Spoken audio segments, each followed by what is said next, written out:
తమాషా మామ ఎట్లున్నారు? 'నవీన్ పోలిశెట్టి' హీరోనా? లేకపోతే 'మీనాక్షి చౌదరి' హీరోనా? అని డౌట్ వచ్చేస్తది. 'అనగనగా' సినిమా చూస్తంటే ఈ సినిమా గురించి డీటెయిల్డ్‌గా అనాలిసిస్ చేద్దాం. ఒక లైక్, షేర్, సబ్స్క్రైబ్ కొట్టేసేయండి మరే. 'Naveen Polishetty' screen play, writing and dialogues కూడా ఈయనే రాశారు. డైరెక్షన్ ఒకటి వేరేటోళ్ళకి ఇచ్చారు. మంచిది లేకపోతే అయ్యేదేమో అనిపించింది. అండ్ మరి గొప్ప విషయం ఏంటంటే ఈ సినిమాని పాత సినిమా అయినా కొత్తగా రాసుకొని, కొత్త సీన్స్ రాసుకొని, కొత్తగా ప్రెజెంట్ చేశారు. అండ్ ఈ సినిమాలో బుల్‌రాజ్ పాత్ర చాలా బావుంటది. క్షమ చంద్ర గారు సినిమా మొత్తం అంటారు. రాజు గారు ఎనకాల. అండ్ ఆ మంచి విషయం చెప్పుకోవాలంటే 'నవీన్ పోలిశెట్టి'కి ఎంత పాత్ర ఉందో 'మీనాక్షి చౌదరికి' కూడా అంతే పాత్ర ఉంది.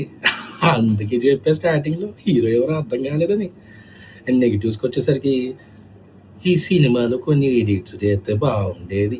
దాంతో పాటు ఆ పాటలు అక్కడక్కడ వచ్చాయి. అంత వర్కౌట్ కాలే అనిపించింది. కొన్ని పాటలు కట్ చేస్తే బాగుండేది. 'భీమవరం బాలరాజు' పాట బాగానే ఉందిలేండి. దాంతో పాటు ఈ సినిమాటోగ్రాఫరే రండి ఎందుకు కొంచెం ఆ బ్రైట్‌నెస్ కొంచెం పెంచితే బాగుండేది. అంటే స్క్రీన్ మరీ డల్‌గా అనిపించింది. దానివల్ల ట్రైలర్‌లో మేము అపార్థం చేసుకోవాల్సొచ్చింది. బట్ సినిమా నాకెట్లా అనిపించిందంటే ఓవరాల్‌గా ఓకే. ఈ సంక్రాంతికి నడిచిపోద్ది. ఎందుకంటే రాజుగారు కదా! 'నవీన్ పోలిశెట్టి' కొత్తగా రాసాడు.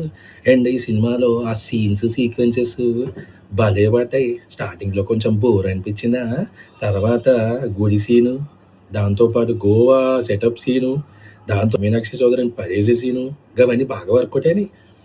అండ్ ఇంటర్వెల్ బ్యాంగు నాకెందుకో ప్రిడిక్టబులే. బట్ ఇంటర్వెల్ బ్యాంక్ తర్వాత సెకండ్ హాఫ్‌లో స్టార్టింగ్‌లో ఒక బ్లాక్ వస్తది. గది ఇంటర్వెల్ బ్యాంక్‌లో పెడితే బాగుండని నాకనిపించింది. దాంతో పాటు సెకండ్ హాఫ్‌ని ఆ కామెడీతో మంచి సిట్యుయేషన్‌ని కామెడీతో మర్జ్ చేసి చెప్తున్నా కదా! పాత స్టోరీయే. కానీ కొత్తగా రాసుకున్నాడు. సోషల్ మీడియాని వాడేసుకుంటాడు సెకండ్ హాఫ్‌లో. అండ్ క్లైమాక్స్ కూడా మంచి డిఫరెంట్‌గా తీసుకెళ్ళాడు. ప్రతీదీ ప్రిడిక్ట్ చేస్తూనే ఉంటాం. బట్ స్టిల్ సినిమా కొత్తగా అనిపిస్తా ఉంటది. 'నవీన్ పోలిశెట్టి' ఫ్లేవర్ మరి. సినిమా అయితే చూడదగ్గ సినిమానే.